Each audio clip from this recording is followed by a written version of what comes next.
In the heart of Charleston, South Carolina, where cobblestone streets meet the rhythm of tradition, lived a young woman named Charlotte Bennett.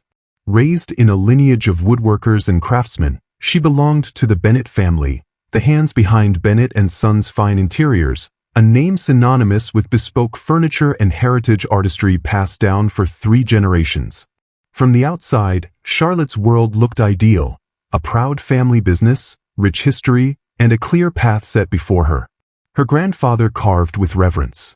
Her father, Walter Bennett, managed with pride. Her brother, Jack, stained wood like it ran in his blood. But Charlotte was different. She had her mother's mind, Evelyn, a spirited woman who once dreamed of becoming an architect before life tethered her to tradition. While the rest of the family saw beauty in grain and polish, Charlotte saw beauty in possibility. As a teen, she spent more time sketching website layouts than sanding oak chairs. Her room was filled with old blueprints, recycled electronics, and visions of blending old craftsmanship with the speed and scale of the digital age. When she received admission to Stanford's MBA program, everyone celebrated, until she turned it down.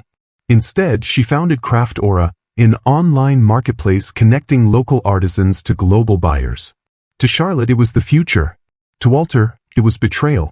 "You want to sell our soul on the internet?" he scoffed. "Furniture isn't just wood, Charlotte. It's presence. It's something you feel. Something you build with your hands." Jack didn't say much. He just kept working in the shop, like always, avoiding eye contact. Months turned into years. Charlotte poured everything she had into Craftora. Sleepless nights, ramen dinners, rejection emails, but also the thrill of freedom. Slowly, orders came in. Slowly, makers joined. But her father never visited her tiny office space above the cafe on Queen Street. Not even once. Until the day she received the call. Her mother had fallen ill, not critical, but enough to bring everyone back to the old family home for a week. Charlotte hadn't stepped foot in the workshop in almost 2 years. The scent hit her first, varnish, sawdust, time. Every corner whispered memories. Her father was at his usual bench, carving silent swirls into a mahogany table leg. Jack nodded stiffly, his shirt covered in shavings. Then she saw it, a piece of raw white oak, heavier than it looked, propped up on sawhorses. A note taped to it read, "For Charlotte." She stared at it, confused. Her father didn't do notes. Later that night, her mother called her into the sunroom. The same room where, years ago, they would sketch ideas on napkins, pretend designing boutique hotels in Paris. "I asked your father to prepare a piece for you," Evelyn said weakly, her voice like folded paper. "He may not say it, but he watches Craftora. Every week. He even showed your website to Mr. Delgado last month. Told him you were onto something." Charlotte's breath caught. "He did." Her mother smiled. "He just doesn't know how to tell you he's proud. So he built you a desk instead." That night, Charlotte stood alone in the shop. The oak slab gleamed under the warm lights. She ran her fingers over the edges, raw, uneven, unfinished. Like their relationship. Then she saw it. Beneath the surface, barely visible unless you were looking, 3 tiny initials carved delicately into the underside. W.B. Her father's signature. She cried. Quietly so no one would hear.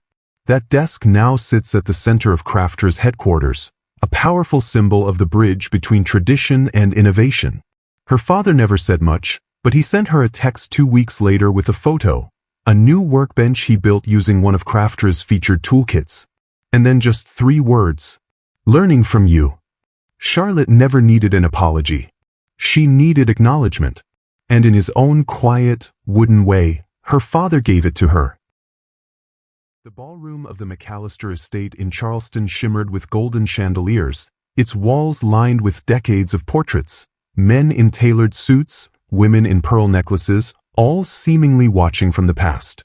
It was a night of tradition, legacy, and reverence. And it was Jack Bennett's night. He had just been appointed the new CEO of Bennett and Sons Fine Interiors, a position passed down like a royal crown, one generation to the next. Clients, investors, and trade partners sipped champagne from crystal flutes, clapping politely as Jack gave his acceptance speech with the usual Bennett stoicism. Charlotte stood near the back, clutching a glass of sparkling water, silently praying the night would pass without incident. But fate had a different plan. Just as the applause faded, Jack, now holding a microphone in one hand and a glass of bourbon in the other, turned to the crowd with a wide smile that didn't quite reach his eyes. "There's someone else I'd like to thank tonight," he said, voice calm and slow, dragging the silence like a blade. "My sister, Charlotte. She couldn't be more different than me. While we've been building real things, chairs, desks, homes, she's been, what's the word?" He paused for dramatic effect. "Curating." A few polite chuckles stirred in the room. "She started this website," he continued. "Craftora, is it? Promising to revolutionize the industry.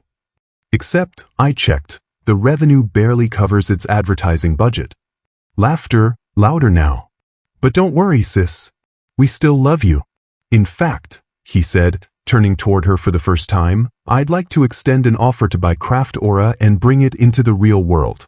Let's say 20 cents on the dollar. Generous, considering its future." The room erupted in uncomfortable amusement. Some laughed nervously. Others looked away.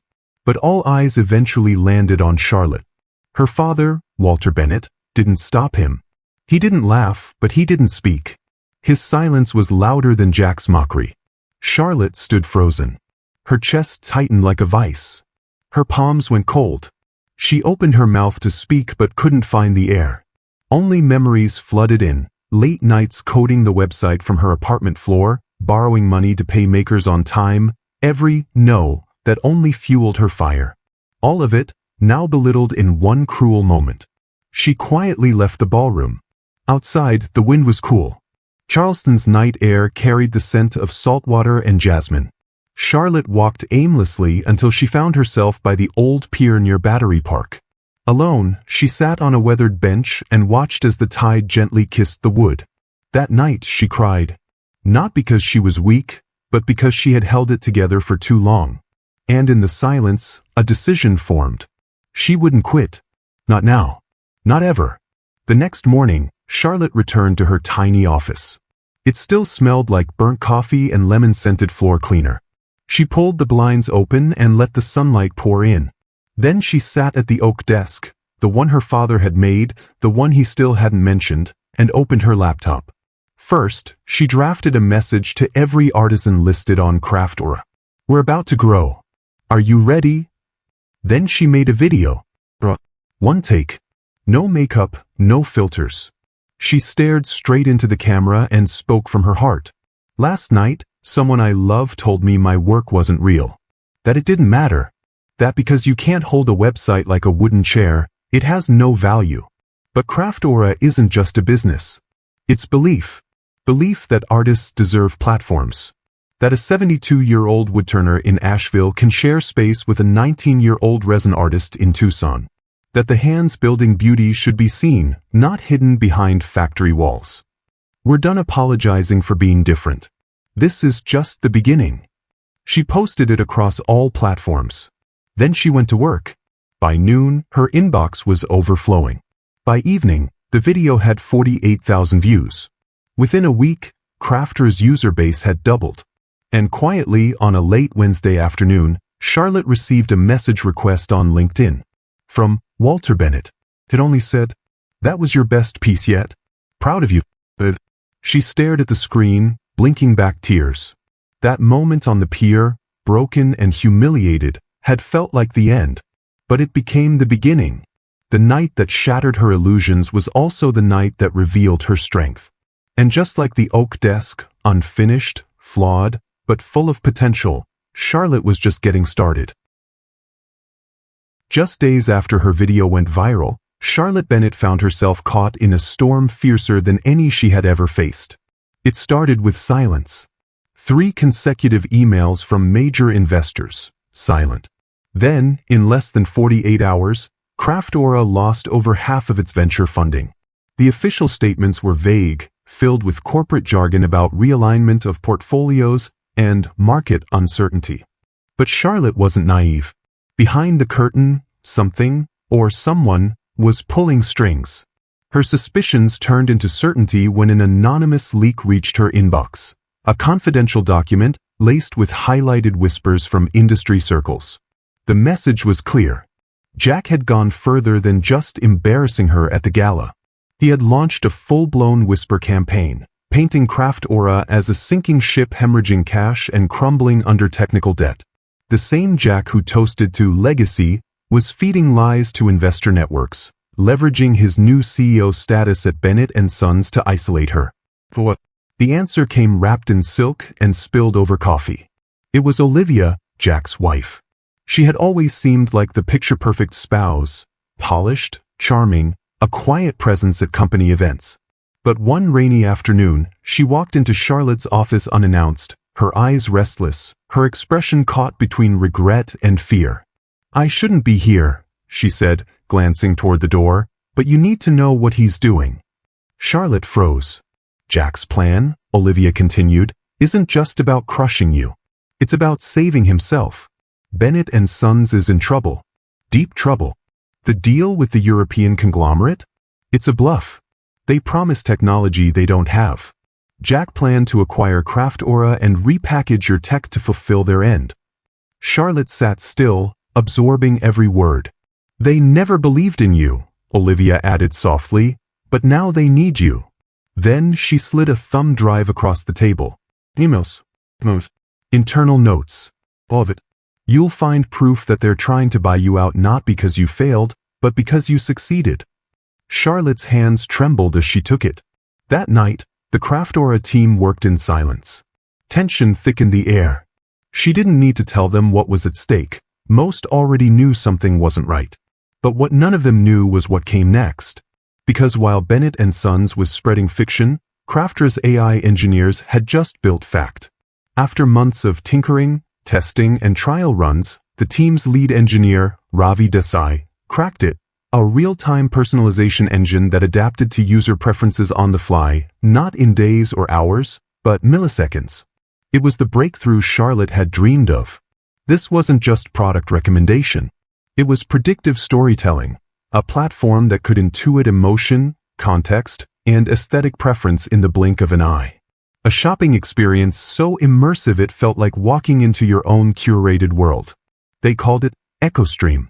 With the press of a button, they launched a live demo, streamed across a private link to select journalists, tech analysts, and one potential investor, Alexander Mitchell. A former Amazon strategist turned venture capitalist, Mitchell was known for seeing potential before others did. And within 15 minutes of watching the EchoStream demo, he requested a call. The next morning, Charlotte met Mitchell at a rooftop cafe overlooking Charleston Harbor. He was tall, silver-haired, with eyes that read people like contracts. "I've seen hundreds of AI demos," he said, stirring his espresso. 99 are flash. Yours? Function. Charlotte exhaled, cautiously hopeful. "What I saw last night wasn't just a product," he continued. "It's a platform. And what your brother doesn't understand is that innovation doesn't ask for permission. It just happens." He paused. "I want in. No games, no valuation tricks. I match your last round's valuation. Full transparency. You lead. I follow." It was more than money. It was validation. A lifeline. And a message: you were right to believe in yourself. 2 hours later, Charlotte walked into Crafter's war room and dropped a folder onto the table. The entire team gathered. She clicked the remote and the projector lit up. Operation Breakpoint. Slide 1. Leaked emails from Bennett & Sons. Slide 2. Proof of debt, internal cash burn. Slide 3. EchoStream and Mitchell's investment letter of intent. Slide 4. One word in bold: retaliate. The room erupted. They weren't just a startup anymore. They were a threat. That week, Craft Aura launched a public campaign. #CraftTheFuture. They highlighted every artisan they supported. Showcased how AI wasn't replacing tradition, it was preserving it. Orders skyrocketed. Media picked up the story. And suddenly the narrative shifted.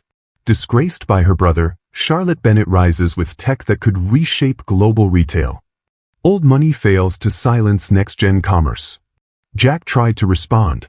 He released statements, downplayed the leak, claimed Charlotte was exploiting family tensions for publicity. But it was too late. Charlotte didn't need to speak anymore. The world was speaking for her. What began as betrayal turned into a rebirth. The same people who once dismissed her now wanted meetings. The oak desk in her office? Still there. But now it sat beneath a banner that read, "Don't wait for approval. Build anyway." The headlines were loud. The betrayal louder. But it was the silence inside Charlotte Bennett's heart that frightened her the most. After weeks of war rooms, legal consultations, and boardroom strategy sessions, she found herself sitting alone on the floor of her Charleston apartment. The morning sun bled through the windows in streaks, lighting dust motes in the air like tiny, floating ghosts. It had been 17 days since the leak, 11 since Mitchell's investment, and yet Charlotte felt numb. The winds felt shallow. The applause, fleeting. There was still that ache, that ever-present ache, that the one person she had once admired most had tried to destroy her not out of competition, but fear. And that ache cracked something inside her. She hadn't eaten properly in days. She slept in spurts. Her team was running on adrenaline, but she was running on fumes. She stared blankly at the oak desk, her father's initials still etched on the underside. A reminder of love given silently, then withdrawn under pressure. That afternoon, while searching for old notes to prepare for Crafter's next investor presentation, Charlotte opened a dusty filing box marked, "Mom, Personal." At first, she found scraps, design sketches, photos from long-forgotten vacations, handwritten recipes tucked into corners of graph paper. And then she saw it. A soft green leather-bound notebook with her mother's initials stamped in gold foil. E.B. Evelyn Bennett. She hadn't opened it in years. Not since Evelyn passed away quietly in the guest room one winter morning, holding Charlotte's hand while a breeze fluttered the curtains. With trembling fingers, Charlotte opened to the first page. "To my daughter, if one day I'm not there when you fall, this is how you'll remember to rise." Her throat tightened. Page after page, Evelyn had written in vivid detail, design musings, fears about motherhood, reflections on Walter's stubbornness, and hopes for her children. But it was one particular entry, dated 5 years before Charlotte left for college, that stopped her cold. Charlotte's not like the others. She's wild in the mind, quiet in the heart. The world will try to tell her to follow what's been drawn. But I hope she dares to redraw it all. And when they laugh, I hope she laughs louder. And when they doubt, I hope she builds stronger. And when they betray, I hope she walks taller. Because the legacy she carries is not wood or tradition. It's courage. Tears rolled silently down Charlotte's face. Not the loud, dramatic kind, but the gentle kind, the kind you cry when something locked away finally comes loose. That night she didn't post. She didn't tweet. She didn't storm a press conference. Instead, she walked into the Craft Aura HQ at 5:32 a.m. before anyone arrived, still wearing her cardigan from the day before, hair a little undone, heart a little steadier. She walked over to the whiteboard, erased every strategy note, every graph, every investor milestone. Then she wrote in bold black marker, "Less noise, more proof." When her team arrived later that morning, they found Charlotte at her desk with a focused calm they hadn't seen in weeks. She handed Ravi a USB. "I want EchoStream applied to the artisan onboarding process. Let it learn their style, their story, not just their sales." Then she turned to Jules, the lead of community development. "Start featuring the makers. One story every week. No filters, no scripts. Just truth." And then she wrote a company-wide email. Subject, "We're not fighting back. We're moving forward. They expect us to scream. They expect us to beg. They expect us to fold. So let's do what they don't expect. Let's make something so undeniable, so human, they can't buy it, break it, or bury it." My mother once told me the hardest path isn't the one no one takes. It's the one everyone tells you to avoid. That's the one we're on. And I'm proud of it. That week, Craft Aura quietly launched the Heart of the Maker, a new platform feature where customers could interact with the process behind every item. They could see how a hand-thrown mug was shaped in Missouri, Hear the story of a 62-year-old weaver in Montana whose patterns were inspired by stories from her grandmother. Watch the sanding process of a reclaimed bench built in a former mining town in Utah. The result? People stayed longer, bought more, shared more, and the shift was unmistakable. Craft Aura wasn't just selling products anymore. They were selling meaning. A few days later, Charlotte received a package at the office. No note. Just a small leather-bound book, aged, familiar. She flipped through it. The pages were filled with sketches, and one of them she recognized. It was a dining table her mother had designed but never built. Handwritten below, "Built for dreams, not dinner." Attached to it was a post-it in messy, all too familiar handwriting. "I found this when cleaning out Mom's studio. Thought you'd want it, Dad." She smiled. For the first time in weeks, it wasn't bitter. Maybe people don't change overnight. But perspective does. That weekend, Charlotte returned to the pier by Battery Park. The same bench where she'd once broken down now felt different. Not because the world had changed, but because she had. The war wasn't over. But for the first time, she wasn't fighting it out of desperation. She was building from conviction. It started with a quiet knock on the old barn doors of Bennett & Sons Fine Interiors. Just after sunrise, Charlotte stood there, her laptop tucked under one arm, a travel mug in her other hand, steam curling into the cold morning air. Her father, Walter Bennett, looked up from his bench. He didn't speak, just nodded. Charlotte walked in slowly, her boots crunching against sawdust. The room smelled of cedar and memory. For a moment, she said nothing, just let herself be surrounded by the space that had shaped so much of her family's life. Then, without theatrics or ego, she simply said, "Let me try." Walter didn't need her to explain. The company was drowning. Shipments had stalled. A deal had collapsed. Inventory overflowed in the storage rooms like unsold hope. The European client had gone quiet, and the whispers in the industry were getting louder. And yet, here she was, the same daughter who had once walked away from tradition, asking to help carry it. Walter studied her for a long beat. "What do you mean?" Charlotte exhaled, set her laptop on the old drafting table, and opened a tab. A blank storefront on Craftra's front page. "Give me your best-selling line," she said. "Your Windsor chairs, the Charleston farmhouse tables, the pieces you've spent your life perfecting. Let me list them here. Just for 30 days. If nothing happens, we take them down. No harm. But if I'm right, people are already looking. We just haven't shown them the door." He frowned, skeptical. "People don't buy furniture like this online." Charlotte looked him straight in the eye. "They don't buy what they don't understand. But if we tell them the story, show them the hands behind the grain, not just what it is, but why it exists, they will." A long silence followed. Finally, he nodded. "Try." That evening, Charlotte worked like a woman possessed. She photographed each piece not in sterile studio light, but in natural spaces, a chair nestled in the morning sun by the workshop window, a dining table set for a Sunday meal. She recorded short video clips of her father's calloused hands shaping the edges, of Jack silently sanding down tabletops. But it was the words that did the magic. Every product listing was a love letter to legacy. This is not just a chair. It is 42 years of design passed from father to son to daughter. Each curve of this backrest has been sanded by hand, not machine, by Walter Bennett himself, who still believes wood speaks if you're quiet enough to listen. This table took 9 days to complete. Not because it had to, but because it deserved to. Because something meant to hold generations of meals should not be rushed.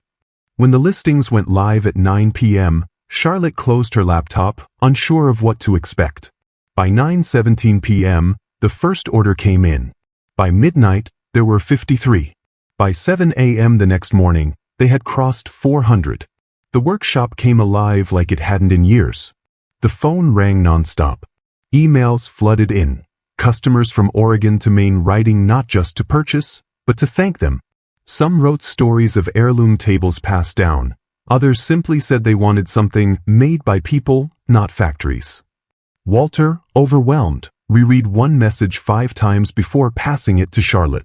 "This table will be the first thing I buy for my new home." My father died last year. He was a carpenter. I want to honor him by owning something crafted with the same love. Thank you for doing what you do. By week's end, the numbers were in. Record-breaking revenue. Six-figure waitlists. Coverage by a national home magazine. It wasn't just a business spike. It was a rebirth. And at the center of it all was Charlotte, not as a rebel, not as a black sheep, but as the bridge between past and future. On the following Sunday, she found herself back in the barn, now buzzing with energy. Jack handed her a clipboard. "You're managing logistics now?" she teased. He smirked. "You break it, you buy it." But then, more sincerely, "You saved us." Charlotte shook her head. "No, I just showed the world what we've always had." And as she walked outside, she saw her father standing under the old oak tree, watching deliveries load onto trucks. She approached slowly, unsure of what he might say. He didn't look at her, just kept his eyes on the crates. But then he spoke. "Your mother used to say you had a mind like water. You find the cracks and fill them." Quietly.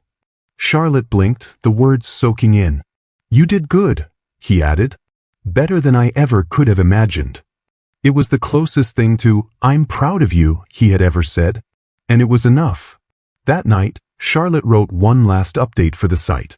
"We used to think tradition and innovation couldn't sit at the same table. Turns out, they've just been waiting for someone to build it." Success had a sound. It wasn't applause or headlines. It was the persistent hum of printers spitting shipping labels, the steady clack of keyboards, and the dull thud of new inventory arriving by the hour. It was the heartbeat of a company sprinting into its next chapter. Inside Craftora HQ, everything moved faster now. Orders tripled. Waitlists grew. Investors circled like hawks in tailored suits. The success of the Bennett collaboration had exploded into a full-on national movement, a renewed appreciation for craftsmanship wrapped in a modern experience. And in the center of it all stood Charlotte Bennett, no longer the underestimated daughter of a traditionalist father, no longer the startup girl with a quiet pitch. She now stood as CEO of a company valued at $150 million, courted by some of the most powerful players in e-commerce. But with growth came gravity. A logistics bottleneck hit within 2 weeks. Customer service was fielding thousands of inquiries about delivery delays. Artisans were struggling to scale without losing their soul. And tension crackled behind closed doors. It was during one of these closed-door meetings that Jack Bennett, her brother, now cautiously reconnected, made a suggestion that would test everything Charlotte had built. "Listen," Jack said, leaning against the glass wall of the conference room, "if we just trim a few design features, like the live edge detail on the tabletops or switch from brass to brushed alloy on the drawer pulls, we could increase production by 40%. Charlotte didn't speak immediately. The room was quiet, all eyes on her. Jack continued, "I'm not saying we change the vision. Just make it scalable. Meet the demand. Deliver on time. We can't afford to lose the momentum." Charlotte closed her laptop slowly. Then she looked directly at him. "If we simplify the work, we're lying to the people who believed in us." Her voice didn't waver. "If we promise them legacy and give them shortcuts, we're no better than the companies we were created to challenge. If that means longer wait times, so be it." Jack looked away. "You're risking a lot." Charlotte nodded. "No, I'm preserving what matters." And then, to the room. "If production falls behind, I'll personally email every customer and explain why. Not with excuses, but with truth. We'll tell them, it's taking longer because what you ordered is made by people, not machines. And when it arrives, it'll be better than anything we advertised." The room was still. And then, quiet nods. No more arguments. The next day, Charlotte posted a public message on Craftra's homepage. "We're not fast. We're faithful. Every item you buy is built by someone who signs their name into the wood, the stitch, the glaze. If you're willing to wait, we promise, you'll receive something worth more than speed, something honest." And the world responded. Emails poured in, not complaints, but thank yous. Social media lit up with hashtags like #worth the wait and #crafted not rushed. Customers began posting photos of the items they had finally received, writing long captions about why it mattered more because it took time. The loyalty deepened. The brand wasn't just a product anymore. It was a promise. Meanwhile, trouble brewed across town.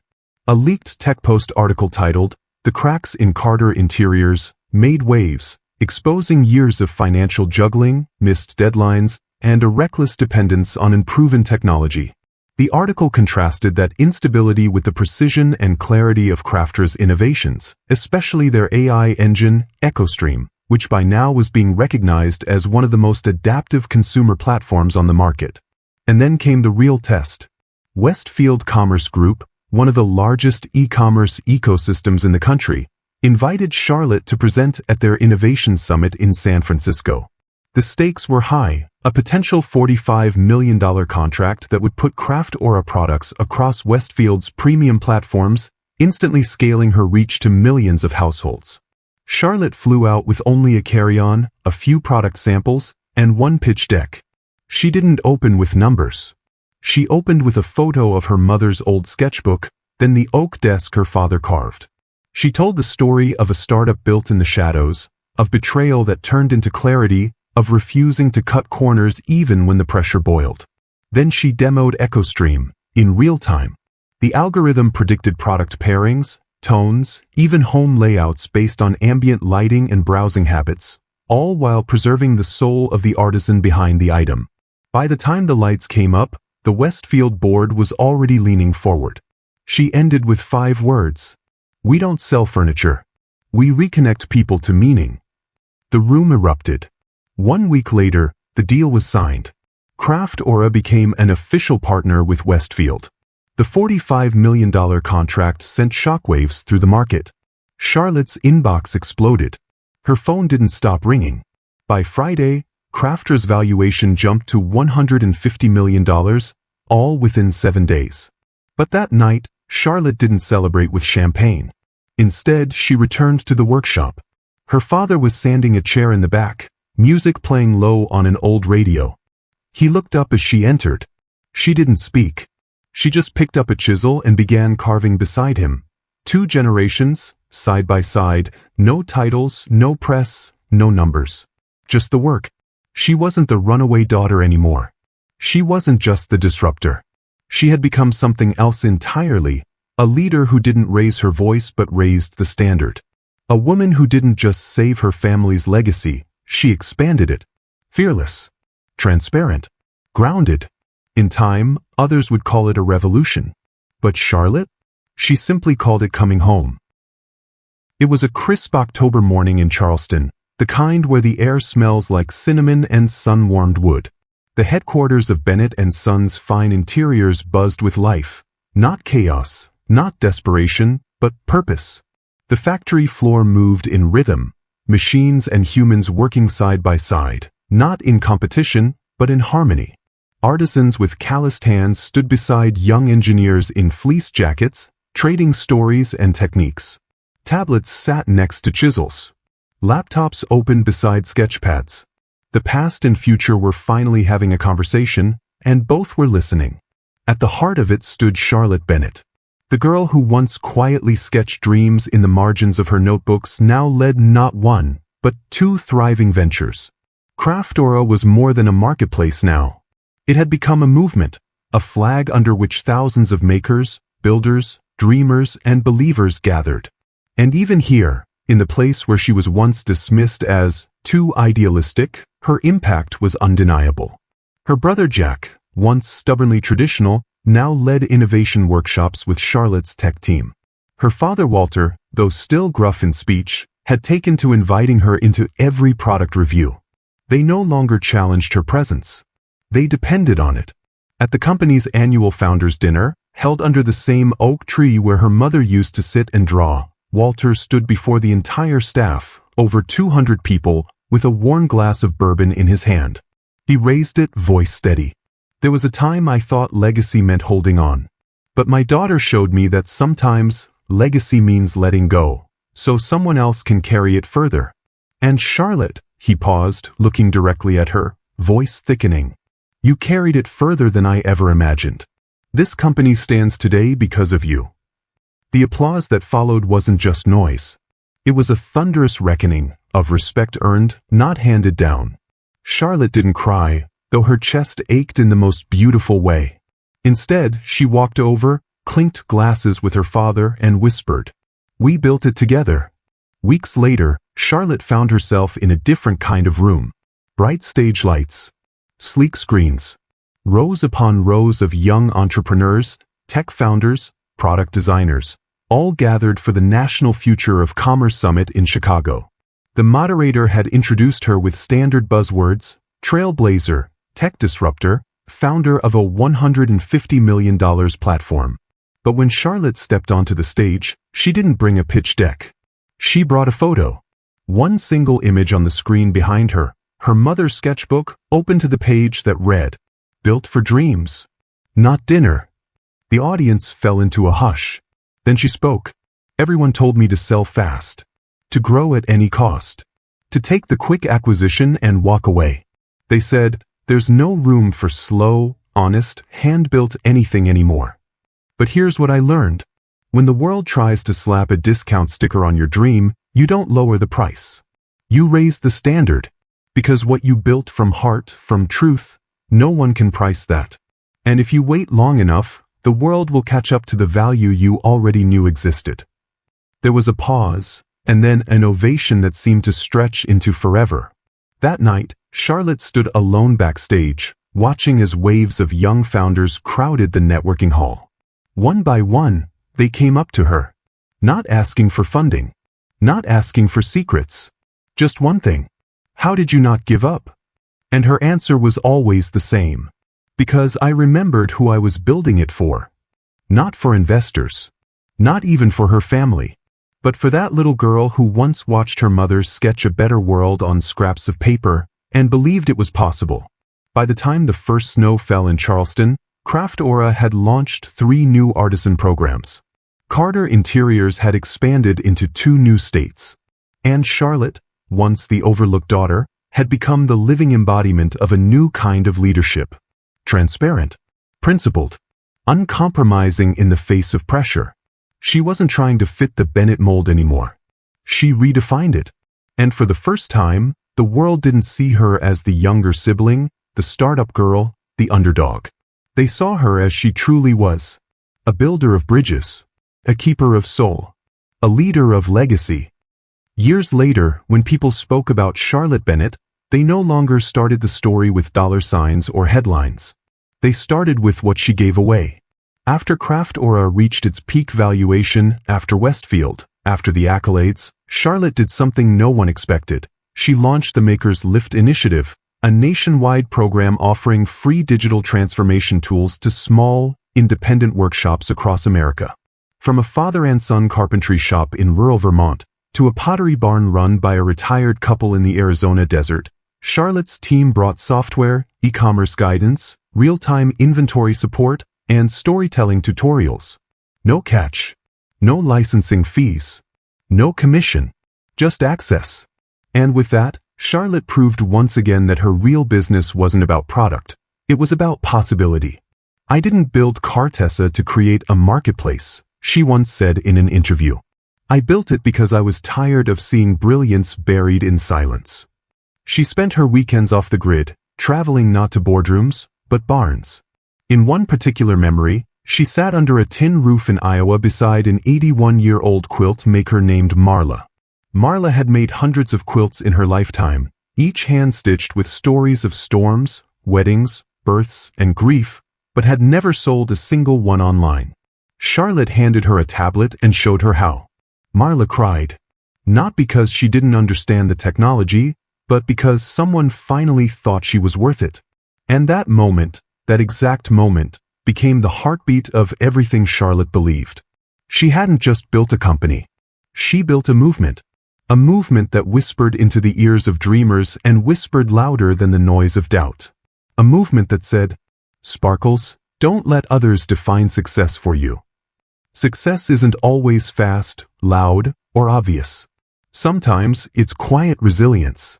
Sometimes it's the courage to say no to shortcuts and yes to soul. Sparkles, Courage isn't the absence of fear. It's moving anyway. Charlotte was terrified when she walked away from tradition. She felt alone, broke, and broken. But she walked anyway. And that walk, trembling as it was, became a path for thousands to follow. Sparkles, your difference is not a weakness. It's your asset. What made her unfit for the family business, what made her too soft, too idealistic, or too digital, became the very thing that saved it. Her difference wasn't a flaw. It was her superpower. Now, when students study the rise of next-generation commerce, they read about Cartessa. When young women start their own businesses, they quote Charlotte Bennett. And when artisans across the country receive their first order through the tools she made free, they say a quiet thank you to someone who never met them but believed in them anyway. Real-life application, 150 words. Charlotte's story teaches us that building something meaningful takes more than capital. It takes conviction. In a world that rewards speed and scale, she chose slowness and soul. And in doing so, she proved that empathy and excellence are not opposites, they're partners.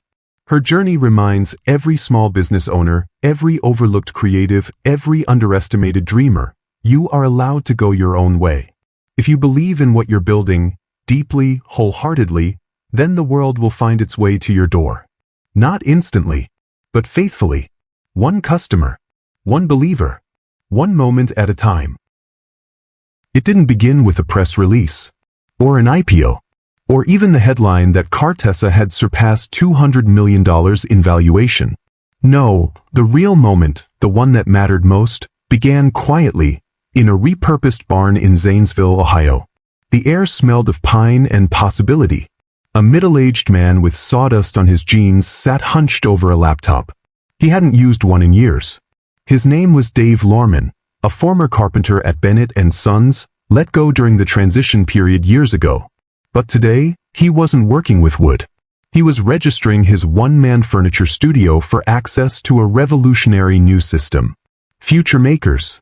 The banner on the screen read, Cartessa API, free forever for independent makers. Dave didn't fully understand what an API was.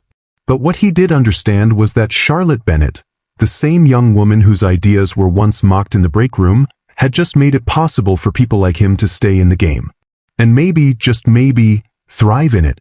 Across the country, in a sunlit auditorium filled with entrepreneurs, journalists, artisans, and students, Charlotte took the stage. Not to pitch a product, but to unveil a purpose. Behind her, the screen lit up with a logo, a circle woven from threads of wood grain, fabric, soil, and circuit lines. Future Makers. Not a company. Not even a platform. A movement. We spent too many years trying to fit the future into one mold, Charlotte said to the hushed crowd. Tech over here. Tradition over there. And people like me? We got told we had to choose. But what if we stopped choosing? What if we connected? Future Makers is our answer. It's where AI meets agriculture, where software meets sewing, where innovation finally honors heritage. The screen behind her shifted to a live counter. 92 small businesses had registered in the first hour. Woodworkers, tailors, beekeepers, ceramists, blacksmiths. Many of them had no idea how to code. They didn't need to. Charlotte's team had built Future Makers as a language bridge, a clean, intuitive API toolkit that translated tech into workflows even a 70-year-old luthier in rural Kansas could use. The tech once called too complex, too cold, too Silicon Valley, now existed in service of hands that had built America from the ground up. And the best part? It was free. Forever. Behind the scenes, Cartessa had quietly stepped away from chasing only profit. Charlotte had returned every dollar from a proposed buyout and converted her entire founder's stock into impact shares, equity that couldn't be sold, only reinvested into educational programs, rural maker grants, and accessibility tech. She could have cashed out years ago, but she didn't want a yacht. She wanted a renaissance. Charlotte now traveled less for investors and more for conversations. In one memorable visit to a textile cooperative in Mississippi, she spent a whole afternoon with a 63-year-old named Viola, who ran a denim repair studio. Viola had started using Cartessa's TailorTrack system, a simple dashboard built for seamstresses to track customers, supplies, and stories. Viola laughed as she showed Charlotte her notebook. "Look here," she said, flipping to a fabric-smeared page. "That's the first order I got from New York. I mailed it myself, wrapped it in a map of my county. They said they cried." Charlotte smiled, eyes shining. "These aren't just transactions," she whispered. "They're transmissions." Back in Charleston, the once cold tension between Charlotte and her family had transformed into mutual admiration. Her father, Walter, now sat on the Future Makers Advisory Board. Jack led integration with Carter Interiors, now fully modernized and running carbon-neutral workshops. They no longer clung to the past, because now they were part of the future. At the end of a family dinner, Walter lifted his glass. Again, not with bourbon, but with sparkling cider Charlotte had brought back from a small orchard now using Cartessa logistics software. "I was wrong," he said simply, "about what success should look like." Charlotte didn't correct him. She just nodded. Gently. Years from now, when history books revisit the age of digital transformation, Charlotte Bennett's name may appear. But what will matter more is this. Thousands of hands found purpose again. Forgotten crafts got reborn in code. Dreams once called impractical became the blueprint for industries. Charlotte once said in a closing keynote, "I used to think I was just building a tech company. But now I know. I was building a way back home, for all of us. For every builder, every farmer, every seamstress and sculptor, who thought the future didn't belong to them. And now, it does, because she gave it back."